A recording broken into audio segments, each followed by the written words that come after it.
I might be late, but I'm here, and I'm fashionably late, as they say. What is up? Welcome to this live edition of Couz's Corner. We're going to talk about some transfer portal ads for the Mountaineers tonight. We're also going to talk a little bit about some coaching updates. There's just so many things to talk about. I thought there's no way I would have to do this in like 5 videos. So why not just go live? And I haven't had a live show this week, so let's do it. Glad all of you could tune into the show. What is up? What's going on? What's up, Rob Ross? What's up? By the way, go check out his podcast, Seasoned for Success. I actually remember the name of it this time, Rob. Last time I had a brain fart, couldn't remember the name. But what is up? Hope you guys are having a good night and have had a good day and a good week. Hopefully you are not snowed in. You have power, and obviously you have internet, or you wouldn't be on the show. So hope you are all safe and staying safe. What is up? Sam Ventura, Tosh Miller, Raven Grady, Eric Flower, Shaq's in the house. WVU Mountaineer Lair with Kenny's in the house. We've got Eric Harrison. And Caleb 31 was the first one in tonight. What's going on? We're going to talk about some transfer portal additions. We've got 4 of them to talk about. 3 that committed today, January 10th. And then we're going to talk about 1 that committed yesterday who I just hadn't had a chance to talk about yet due to not enough time in a day. What is up, Donald? Thank you for subscribing, brother. But before we get into that, I do want to mention I've got 2 great sponsors here, BetUS Online and Katz, Cantor, Stone Street, and Buckner Attorneys at Law. Thanks to both of them for helping me keep the lights on, for supporting what I do here. And before we get too much further into the show, I want to give you a little bit of information about one of them. Since 1931, the attorneys at Katz, Cantor, Stone Street, and Buckner have been the voice for victims who have suffered serious injury or death. They have a fierce passion for truth and justice and a sincere compassion for those who have been wronged by others. Whether you have been in a car accident or fighting with an insurance company, or you or a loved one has suffered serious injury or death due to medical negligence, we will ensure your voice is heard loud and clear. Katz, Cantor, Stone Street, and Buckner will ensure there is justice for all West Virginians, because we are your lawyer, your voice. Visit us at yourlawyeryourvoice.com. Thank you for being patient and letting me get through that housekeeping. And again, thanks to Katz, Cantor, Stone Street, and Buckner. If you need a personal injury or medical malpractice attorney in West Virginia or the state of Virginia, check them out. They're great folks, and they will take care of you. All right. And by the way, Eric's also a great attorney too, just so you know. All right. Let's go ahead and talk about the first portal pickup. And this is a defensive back. They've been really busy in the defensive secondary these last few days. And the first one I want to talk about is Devontae Golden Nelson out of Akron. He's a cornerback out of Akron. I'm sure most of you already know about this young man. I think he actually committed yesterday. I'd already done a video yesterday about the other DB that West Virginia got out of Nevada, Michael Couz. And Golden Nelson, I think, committed right after I did that show or recorded that show, and I just didn't have time to do another one. So I'm doing it tonight. But anyway, Devontae Golden Nelson played over 600 snaps last season at Akron. So a lot of experience coming in. He was targeted 50 times last year and only gave up 31 receptions in those 50 targets. He also had 4 pass breakups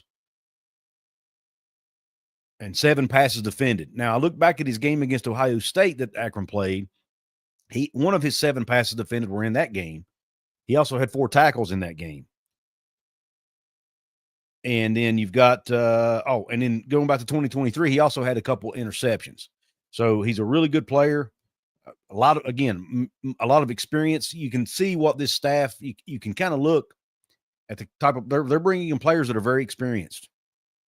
It looks like. So it looks like next year, I think I saw either Mike Couz or Chris Anderson one put on X. Looks like we're going to have to do this again next year because they're getting a lot of these guys with only 1 year of eligibility left. And it's my understanding that Devontae Golden Nelson falls into that category. Yes, he's a draft eligible in 2025, according to Pro Football Focus. So when you look at his PFF grades, he graded out overall in the 2024 season at 65.4. So slightly above average. His tackling grade, though, was elite, 83.8 tackling grade. And then his coverage grade was 66.9. So again, doesn't set the world on fire, but it's not terrible either. You know, West Virginia had some guys this past season who had much lower grades than that. So at least from a PFF grade perspective, they're upgrading now. Again, does it translate to the Power 4 level? We're going to find out, aren't we? We're going to find out. But again, I trust Rich Rod. I trust his staff and the judgment that they're making on these players. Rod West, the cornerback coach, I'm sure had a hand in recruiting this young man. His size, he's 5'10", 180 pounds. So he's not, that tall DB that Coach Brown and them had started trying to go with. But, Coach Brown and them, they might have been getting longer and more and bigger, but they weren't getting better because that secondary was just not playing well, regardless of who they were bringing in, outside of Beanie Bishop and a few other guys. They had some guys who performed well, don't get me wrong, individually, but as a unit, they just never could seem to get it together. And hopefully Devontae Golden Nelson is one piece to that puzzle for this staff next year. Now, the next one I want to talk about is an offensive lineman. And for all the folks out there who want to talk about not getting enough Power 4 guys, this is a Power 4 guy. Kimo Macanioli. I hope I pronounced it. Kimo Macanioli, I think is how it is. Anyway, he's out of LSU. He's going into his fourth season at LSU. Spent his first 3 seasons as an O-lineman, first 2 seasons as an O-lineman.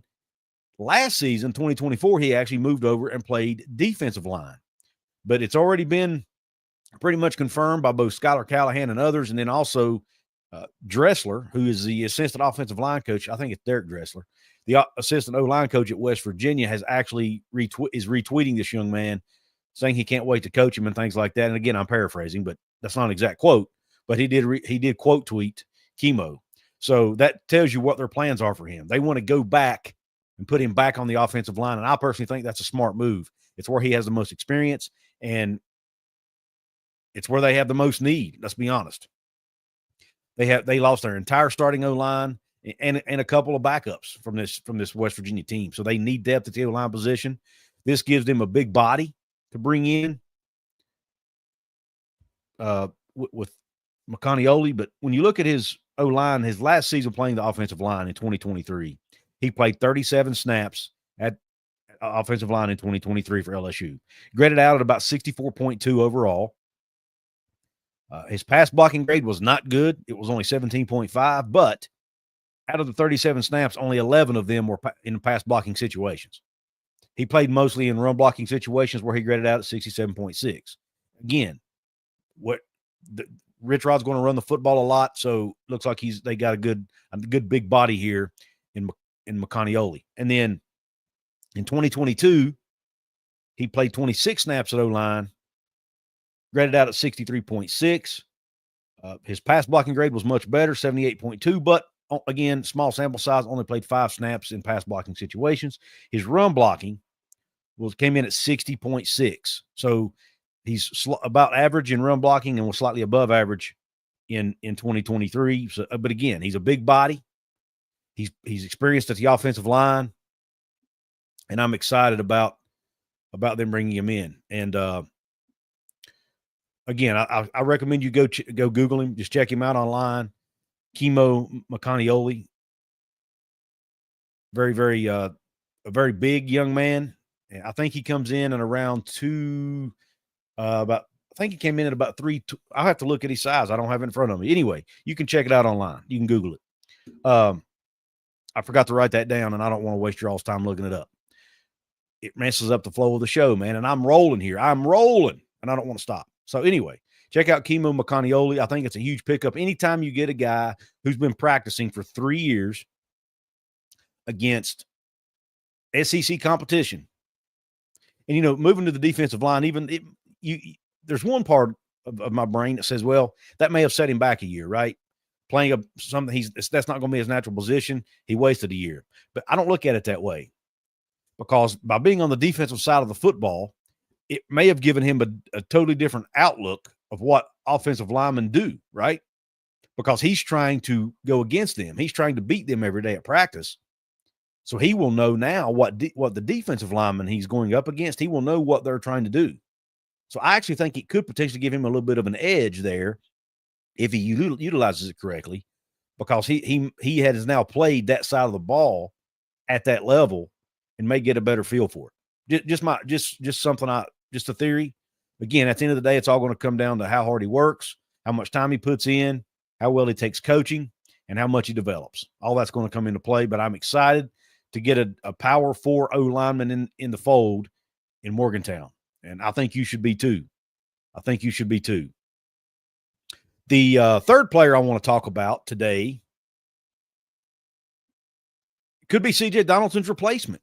Did West Virginia just find CJ Donaldson's replacement in running back Tye Edwards? I think the best article I've seen so far, and I haven't seen them all, but Skylar Callahan over at SI did a great article on this young man. Again, we lost CJ Donaldson to the portal, went to Ohio State. CJ was, 6'2", 6'3", went about 225, 230. Well, Tye Edwards, he's coming in at 6'4", 230. It's 240 according to Skylar's article, but I've seen I think PFF has him listed at 230. So very, very good pickup in my opinion. And when you look at it, he ran for over 1,000 yards last season for Northern Iowa. And then he played for Northern Iowa also in 2023, but didn't get quite as many carries. But he was the guy in 2024 and gained over 1,000 yards. In 2022, he played at UTSA, but did not appear in a lot of games. Only played in 3 games, I believe, and took a red shirt. So he will have. It's my understanding he will have. And he spent some time at JUCO as well. So he has 1 year of eligibility remaining because of the JUCO rule. It's another thing I'm noticing. West Virginia's bringing in a lot of guys who are older. Like some of these guys are going to be 22, 23, maybe even 24 years old because they've played a year or 2 at JUCO. Then they may have redshirted. Then they may have played a year or 2 at the FBS level. So, and by that, with that JUCO rule, they get another year of eligibility. So a lot of these guys are going to be older and more mature. And I can't help but wonder if that's a strategy that Coach Rod and his staff is trying to use. We can bring in these guys who not only have playing experience at the FBS level, but they're older. They may be more mature, right? And with this guy in particular, Tye Edwards, I mean, he's got a kid. I mean, he has a kid, so he has some life experiences to help him out along the way here. And I think that is something you just money can't buy that, right? Money cannot buy the experience. And he's trying to make a name for himself, had a great year at Northern Iowa. He runs really, really hard, runs extremely hard, has a great stiff arm. And when you watch him run, he's very fast for his size. Think about CJ Donaldson, but faster. I think he's faster than CJ. Just watching him on tape, I've obviously not seen his 40 times or anything, but watching him on tape, he looks faster than CJ Donaldson. So take CJ Donaldson's big body and add a little bit more speed to it and a little bit more shiftiness, in my opinion. I think that's what we're getting here in Tye Edwards. And he did have some other Power 4 schools coming after him. I think Louisville was the one I read that was coming after this young man. So it's not like he didn't have other Power 4 schools wanting him. Most of these G5 and FCS level players that West Virginia's getting were being recruited by other Power 4 schools. So West Virginia, it's not like West Virginia's coaches are the only people that think they're good, right? Keep that in mind. As we go through these different recruits and different transfer players, we've got to keep that in mind. They're talented. If they weren't talented, you wouldn't have other P4 schools looking at them. So I want fans to remember that. Now, and again, I recommend you go watch his highlight tape. Tye Edwards, Tye Edwards from University of Northern Iowa. Very, very good football player. Pro Football Focus grades, I pulled those up as well. 2024, his total offensive grade was 82, so a very, very good grade in 2024. His pass blocking grade, 69.1, so not terrible. Decent. He's pretty good in the pass block game. The running game, his overall run grade, 86. So very, very good in the run game. His run blocking grade, not quite as good, 54.7. But he was only asked to run block on 45 out of 407 snaps. So he doesn't have to do that a ton. He's most of the time, if he's in the game, he's getting the football. Or pass blocking. He did pass block. He actually only pass blocked on 25 snaps. So, is it a concern that he hasn't had to do that enough? I don't think so, because West Virginia's likely going to go with a lot of one-back sets. When they're running the football, they're going to be going with a lot of one-back sets probably. They're going to be relying on tight ends, receivers, and, of course, your linemen to do most of the blocking. And he may put a fullback in the game or a halfback, whatever you want to call it. He may utilize that like he did with Owen Schmidt and some of those other guys. But we'll see. Right now, I'm not sure who on the roster would fill that role. But I also don't have the roster in front of me. So I'm not sure if Colin McBee's back in 2023 or not. He might could fill that role, or 2025. I keep getting my years mixed up. But yeah, very, very. And when you look at his 2023 campaign, he played 306 snaps, so not quite as many snaps. He had an 82 overall grade, 71.2 in the passing game grade that year, in receiving, I should say. Only 38.7 in pass blocking that year, 84 in run blocking. So a much better job run blocking running, and then 70.4 in run blocking. So again, much better in run blocking in 20. So he can run block if he needs to. He has shown that he can do that. All right. So that's Tye Edwards. And again, I recommend you go watch his highlights, because he puts on an absolute show against some of those teams he was playing against. Again, 6'4", 230, big back who's agile and can move. Again, think CJ Donaldson with more speed. That's what I equate it to. More speed and probably a little more shiftiness. Now, CJ's a good back. I'm not trying to down CJ at all. But I think this young man may have a higher ceiling at running back. And it doesn't help that he has a lot more experience at running back than CJ. And this is another young man that spent, again, several years at the JUCO level. He's played JUCO. He played at UTSA. He's played at Northern Iowa. Now he's coming to West Virginia to try to close out his career in a big way, hopefully help him get to the next level. So that's what we got to. And I will get to you all's chats here. Comments. I do have a super chat I need to get to real quick. WV Wildman 82, thank you for the $4.99 donation. He says, cheers, Couz. I'm stoked for the new Mountaineer era. Is it 9/13/25 yet? Brother, I'm with you. I'm stoked as well. Cannot wait. I'm going to try my best to get to that game this year. I'm actually considering buying season tickets. I've never bought season tickets before, but I'm thinking really hard about pulling the trigger. It's hard for me to get to every game because I live so far away. So I don't know that I'll do it, but man, I'm definitely thinking about it. It's actually not a bad deal this year. But yeah, Tye Edwards is a great, great running back, in my opinion. And I think he has a chance to come in and at least be the number 2 back, if not push Jaheim for the number 1. Right now, I think Jaheim is in the driver's seat to be number 1, but these guys are going to push him. These guys are not slouches, and I'm sure the Coach Scott and Coach Rod are not bringing these guys in to not compete for playing time. If you don't want to compete for playing time, then you don't need to be playing big boy football, right? I've got 33 Universal LLC in the house. Thank you for being here. It's a name I haven't seen yet, unless it's someone who just changed their name. But I appreciate it. Matt Dick says he thinks CJ Donaldson will run for 1,500 yards at OSU. I don't think so. Maybe he will, but I just don't. I don't know. Ohio State's going to be deep at that position next year. They're going to have one of the best running back rooms in the country, more than likely. So he may even struggle to get on the field, but we'll see. Shaq has been a member for 2 months. Thank you, Shaq. Says Neil Brown, I now trust the climb. Destination has been reached. Spot the damn ball, hold the damn rope. It's Mountaineer football time. Shaq, thank you for the comment, brother. Thank you for being a 2-month member here, a VIP member here on the channel. For those of you who want to become VIP members, you can hit the join button below. If you don't see a join button, there will be one in the description box after the show, and there's also one over at my channel homepage on YouTube. All right. Yeah, 33. Thank you for tuning in. I hope you enjoy the show, and I hope you keep coming back, brother or sister. I say brother, it's a habit because about 90% of my viewers are male. Actually, over 90 are male. So if I call you brother and you're female, I'm just going to go ahead and apologize in advance because it's going to happen at some point. All right. Let's go ahead and talk now about the 4th and final player, who was actually the last commitment of the day today, at least unless there's one that comes up after I get off of here. And that is safety Justin Harrington, another P4 transfer from the Washington Huskies. Now, Harrington didn't play a lot this year at Washington. I read one article that said he played in 8 games. I saw another one that said he only played 4 snaps.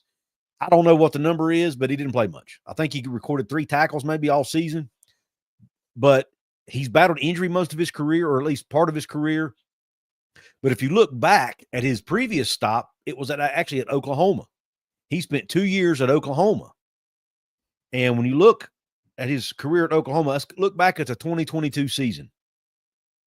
He had 22 total tackles, 2 passes defended, and an interception from the safety position at Oklahoma. And in 2023, he was actually starting. He was a starter to start that season. Played a few games, a handful of games, and went down with a season-ending injury and missed the rest of the season. After 23 is when he decided to transfer to Washington. And again, I'm not sure what happened at Washington. Not sure why he didn't play. I did reach out when I found out he was visiting. I reached out to some of my friends who cover Washington and are Washington fans, and I'm going to find what they said here momentarily. But they like the kid. They like the young man, I should say. Let me see. Let me find it here. It says he's actually pretty good, just couldn't crack the rotation after being injured. People slightly upset he left. So he was a good player.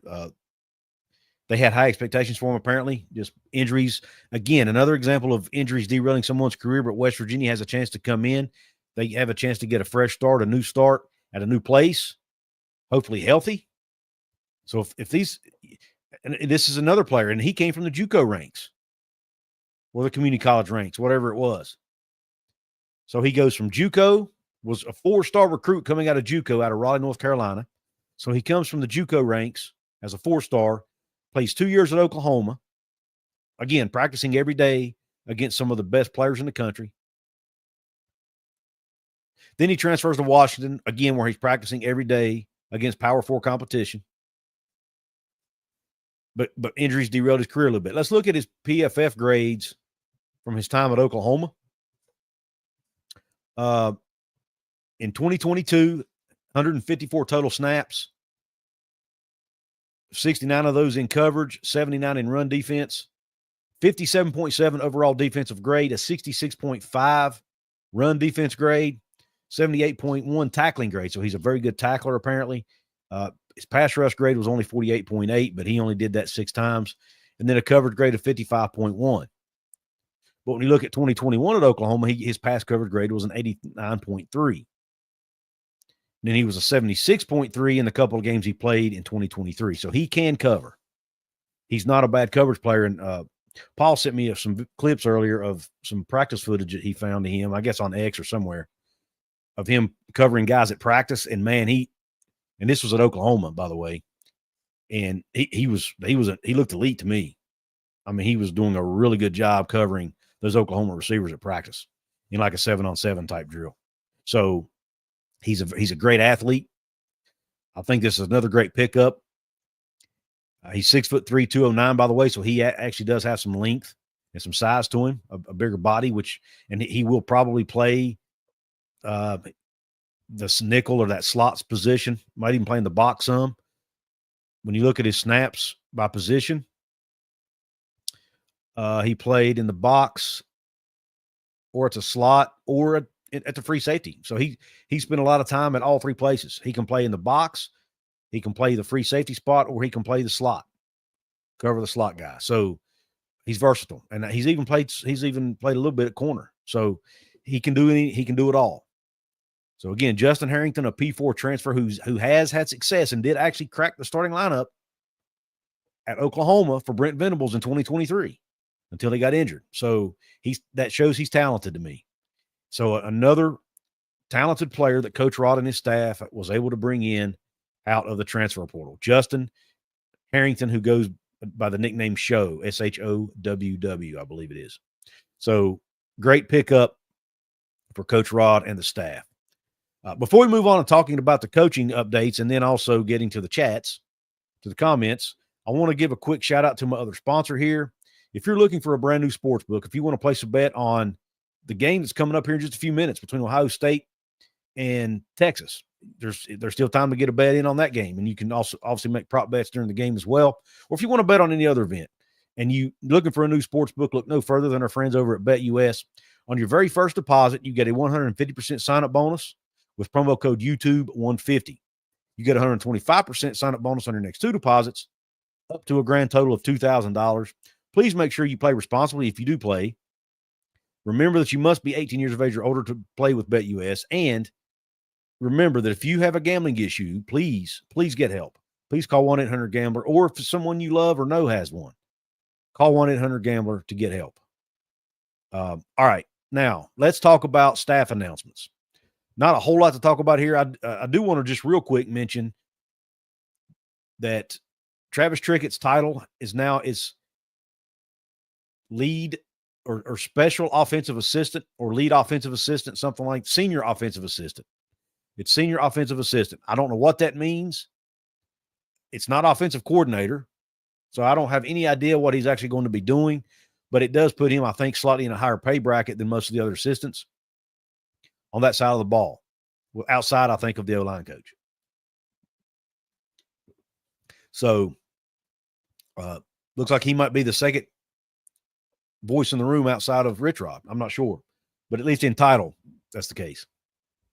So, lead offensive assistant is, or whatever it's called,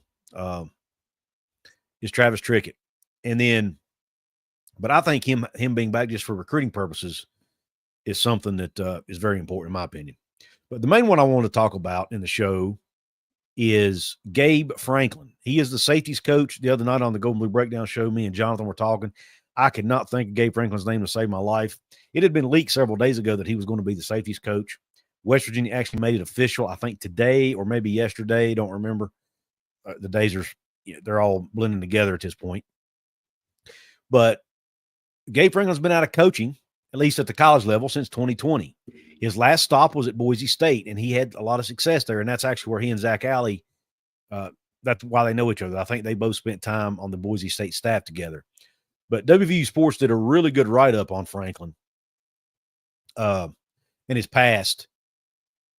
He was also a star player at Boise State, by the way. He was a 4-year letter winner there and a 3-time All-League corner back in the early 2000s. He started coaching there in 2016. Oversaw some really good defenses, had some really good success. Their defenses improved while he was there, and had really good, like, top 30 defenses while he was there as part of that staff. And then he had 4 safeties earn all Mountain West honors during his time at Boise State. So he's coached some really talented guys, and he's put some guys in the NFL, which I'll touch on in a minute. He also spent 5 seasons at UTEP before that. And so he does have a lot of coaching experience at the FBS level. But for whatever reason, he took 4 years off of coaching. I'm not sure why. When Brian Harsin left Boise State to go to Auburn, he didn't go with him. Since that time, he has been serving in various roles around the Mansfield, Texas community, including founding F4 Sports Academy and teaching high school business while coaching football and soccer at Timberview High. And during that time, he also, by the way, went and got a master's degree. So he's been teaching school and coaching in Mansfield, Texas. What's that? So when I saw that, I'm thinking, okay, high school teacher and high school football coach and high school soccer coach. He's around athletes all the time in Texas, the hotbed of recruiting and hotbed of high school football. He has bound to have built some relationships with some people in Texas, in that community. That has to be a bonus and a plus when it comes to recruiting. So maybe, I'm not saying West Virginia is going to have some kind of pipeline out of Texas, but I guarantee you it can't hurt for him to have relationships at a high school in Texas, who plays in my understanding, plays at a pretty high level of Texas high school football. So let me go ahead and let you know what I reached out to a contact of mine who actually Jacob Blameyer, who has his own YouTube channel called Bronco Blameyer. He covers Boise State. Here's what he had to say about Gabe Franklin. He says, he was a great playmaker for us back in the early days of Boise State football and a strong coach from 2017 to 2020. And by the way, he may have played for them before they were, I think when he played, they were actually an FCS school. But anyway, that doesn't matter. Was a strong coach from 2017 to 2020. That was during their FBS days. And left after Harsin moved on. He's a great developer of players and coached and recruited some of our best secondary players in the last decade, including Avery Williams, who now plays with the Falcons or played for the Falcons, and J.L. Skinner, who played for the Broncos. So, anyway, he says it's a solid pickup for West Virginia. So I'm really happy about this pickup of Gabe Franklin. And again, it's somebody who has coached with Zach Alley, so they should have a good relationship. Zach Alley knows what he's getting in Gabe Franklin, knows the type of coach, the type of recruiter he's getting. And it sounds like it's someone who can not only coach guys up, but is also good on the recruiting trail. And that's what West Virginia needs. Travis Trickett, Gabe Franklin, Rod West, Zach Alley. A lot of these younger coaches that Rich Rod's brought in, even Rhett Rodriguez, who's very young. A lot of these younger coaches he's brought in who either are or have an opportunity to be great recruiters at West Virginia. So I like this pickup. I like Gabe Franklin. It was not a name I was familiar with. Definitely not a name that was on my radar. I'm sure it may have been on some radars, but not on mine for sure. But I like the pickup. I think it's a good one for the Mountaineers and Coach Rodney's staff. All right, let's get into the chat room and see what you guys are talking about. I think I might have another super chat to get to here. I've got Matt Gandy in the house. Thank you, Matt, for the donation. He says, hey, Couz, I live in Myrtle Beach, and our weather is down here drunk in my yard. Can you come get it, please? Yeah, man, weather's drunk everywhere. It's drunk here too, brother. I mean, I know we have winter weather here, but, man, it's been in the 20s all week, down in the teens some. Snow, ice on top, ice with snow on top, and then more ice on top of the snow. So it's been crazy. A lot of people without power for several days. But when I think about that, I look at what's going on out in California, out in LA, and when it's not as bad as what they've got. So I'm counting my blessings. And fortunately, knock on some wood, I have not lost power here at my house. Hopefully I didn't just jinx it. I better knock on some wood. But yeah. Sounds like you guys are getting some weather down there where you are too, Matt, and down there in the southernmost city in West Virginia, Myrtle Beach. Shout out to Ears Nation, who has a shirt that says that on it. That's where I came up with that. All right. I know Ears Nation he designs different types of shirts to show his pride in the state of West Virginia and the team. So, all right. See what other comments we got in here. WV Mountain Kenny says that Northern Iowa does play big teams also for non-conference games. They do actually. And let me see. I'm glad you mentioned that, Kenny, because I'm going to look real quick to see if I can find out how they did against those teams. But while we're doing that, I'm going to go ahead and answer some more chats. Jordan Couz in the house says Edwards needs to be one of the first guys that gets off the bus. Beast. Yes, he does. Absolutely, he does. Looks like we got a big game coming up here in about 10 minutes, guys. So I won't keep you guys on here very long. This Ohio State-Texas game has the makings of a really good football game, so I'm looking forward to watching it. At least part of it. I may not watch the whole thing, but at least part of it. Anyway, I was going to see, you guys know what conference Northern Iowa's in? I wanted to look it up here. FCS Northern Iowa. Let me see if I can find Northern Iowa on here. It's going to try to find. Well, I don't see it. Anyway. Well, I can tell you who they played. Pro Football Focus shows me they played Nebraska in week 3. So I'm going to find Nebraska.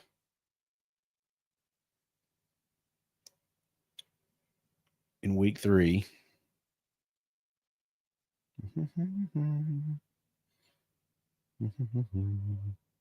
And I'll see how good he did against them. Well, Northern Iowa lost 34-3, so I know he didn't score a touchdown. Let me see. Box score.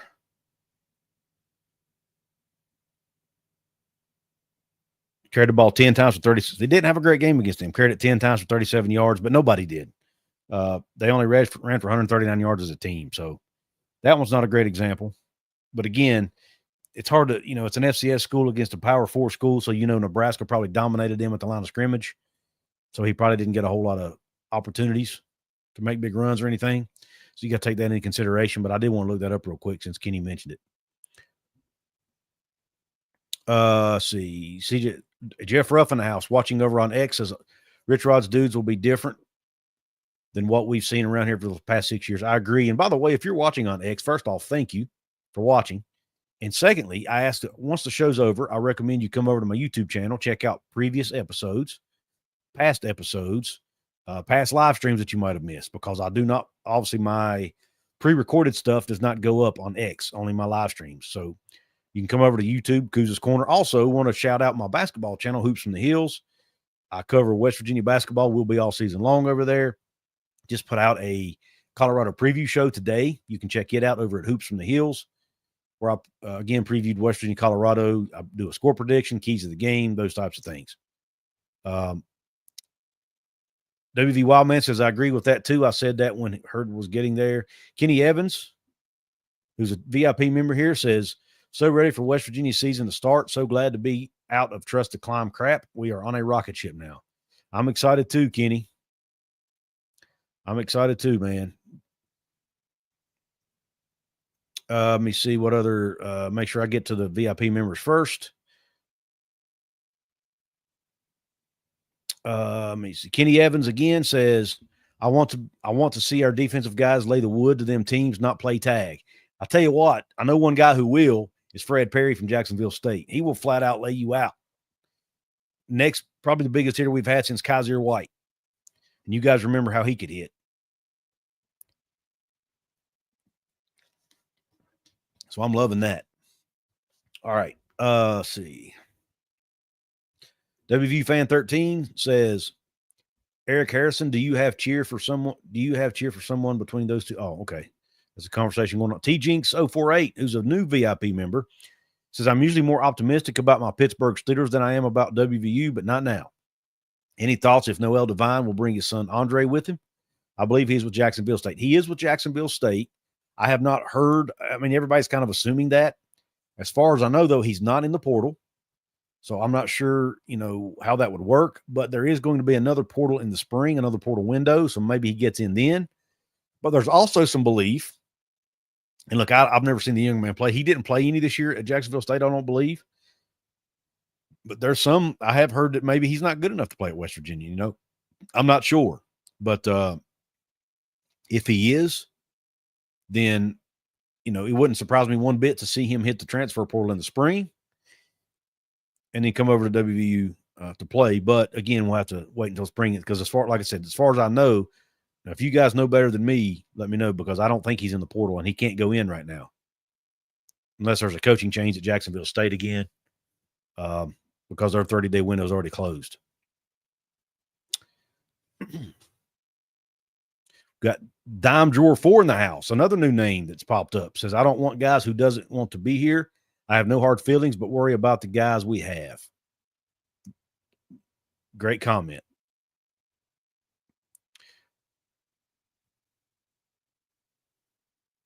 This kid, this is the number 7 safety coming out of high school, a North Carolina kid. I assume you're talking about Harrington.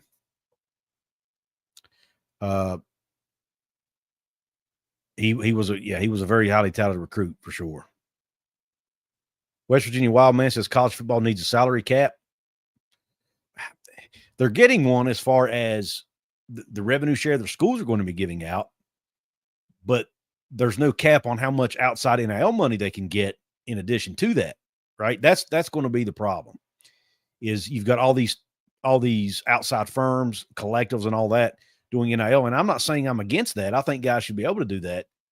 But you've got the Ohio States, the Oregons, the Texases of the world, the Texas A&Ms that can just double, triple, quadruple what everybody else can do. And it's just it's never going to be an even playing field. But it really never has been, because that stuff was going on to some degree all the time anyway.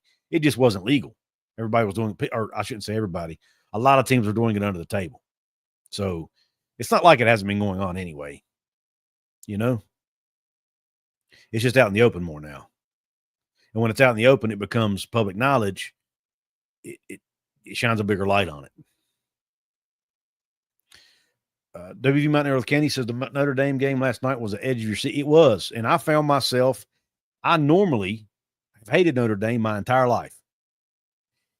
But I really like Marcus Freeman. He might be, outside of obviously Rich Rod, he might be my second favorite football coach in all the Power Four. Because that guy, I have so much respect for the way he handles himself. I have so much respect for the way he handles the media, the way he coaches his team. He oozes class and integrity, and I like it. And he's young. I like it. He motivates guys. I really have and because of Marcus Freeman, I have a feeling I'm going to end up cheering for Notre Dame in the national championship game. Browns and Beers in the house is another VIP member. Says Skylar Howard and Josh Lambert were some great diamonds in the rough WVU was able to pull out of Texas. Great point. Great point. They were. I would love to be able to do that again. You know, Dana was trying to recruit Texas pretty hard, and he wasn't having a whole lot of success with it. So he kind of eased back a little bit and started focusing more on the Ohio's, the Pennsylvanias, the surrounding states again, and had some success doing that. But he was able to grab, Skyler, and Dustin Garrison was another one, I think, that came out of Texas that had some good moments, a good season or two at West Virginia. So there were some Texas guys, but if you've got someone who has an inside track at a Texas high school, then that might be even better. WVU Fan 13 says CJ will not start at OSU. He will be lucky to be a backup. Dime Drawer 4 says we know the Trickett boys know how to recruit. That's right. Matt Dick says these little 5'10 QBs, WVU guess just won't cut it. I'm assuming you're talking about Garrett Green, but the one they got out of the portal this time, Jalen Henderson, is like 6'3", 6'4", isn't he? If I'm not mistaken. Or 6'1", 6'2", anyway. I know he's over 6 foot. At least I thought he was, if I remember. And Nico's 6'1" or 6'2". So, yeah, we should be okay in that regard going forward, I think. Paul Gee says, you the man, Couz, Mountaineer Paul, Blue and Gold Dude, my 3 favorite channels. Yeah, man, I do miss Gold and Blue Dude so much. That guy was something else, man. He would be so excited about Rich Rod coming back. He would be eating up all this conference realignment stuff. I miss that guy. Matt Dix says we got a good kicker. Absolutely. Salem, Virginia, we're getting some serious snow. Thank God for Jeep Wranglers. We got Bishop Hicks in the house. Paul Gee. Browns and Beers again says UNI's in the Missouri Valley with North Dakota State. Thank you, Browns and Beers.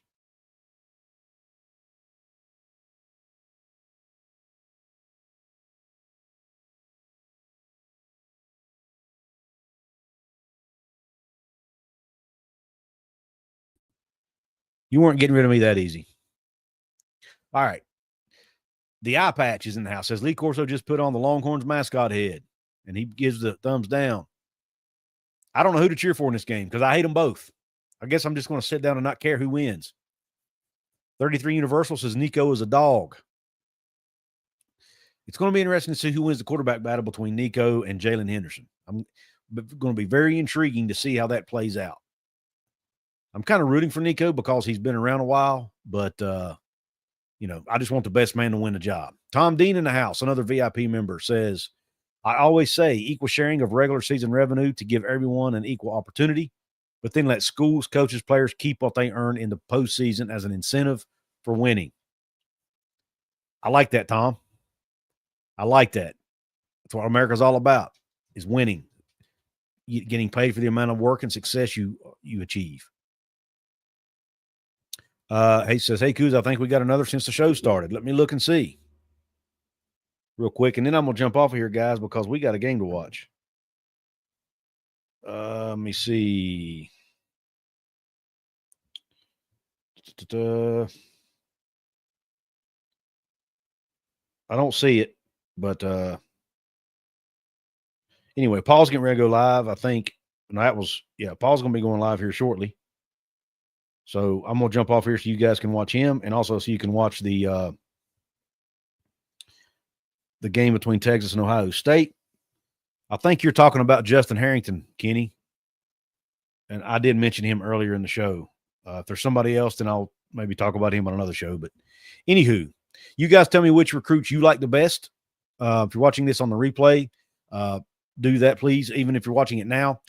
Also, don't forget to hit the like button. Whether you're watching the replay, whether you're watching live, those likes really help the algorithm, helps push my content out to more people, and it lets YouTube know that, hey, what Couz is doing is pretty cool. I kind of dig it. Can you dig it, sucker? For all you wrestling fans out there.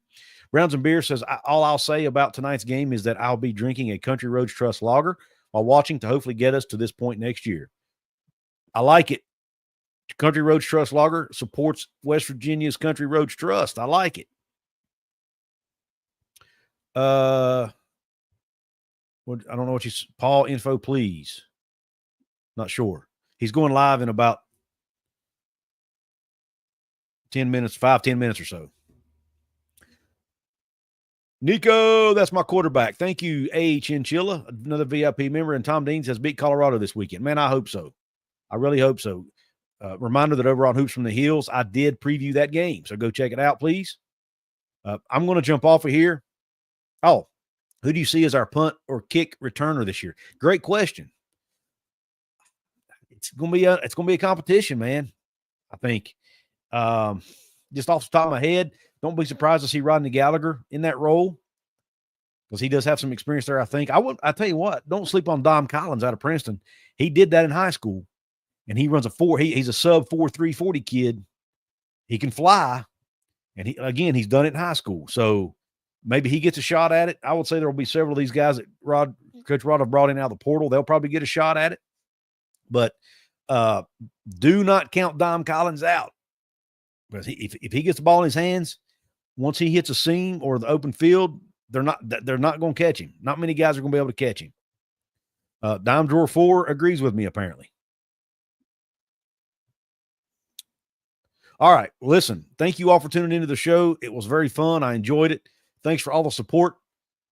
Again, like, share, comment, subscribe. Country Roads are leading me to 10K, and I'm getting really close to 9,000. And once I get to 9,000, baby, we're that much closer. We're that much closer. All right.